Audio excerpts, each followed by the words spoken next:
चलिए 10वीं जमात का पहला लेसन मुकम्मिल हो चुका है और आज हम अपने दूसरे लेसन का आगाज़ कर रहे हैं, जिसका उन्वान है तरक्की के तसव्वुरात। आज हम इसका पहला पॉइंट समझेंगे, तरक्की क्या होती है और हर इंसान इसे कैसे देखता है।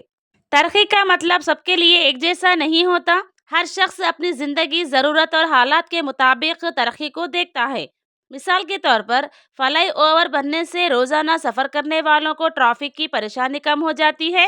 ये इनके लिए तरक्की है। लेकिन जिन घरों या दुकानों को हटाना पड़ता है, उनके लिए ये फ़ायदा नहीं बल्कि नुकसान बनता है।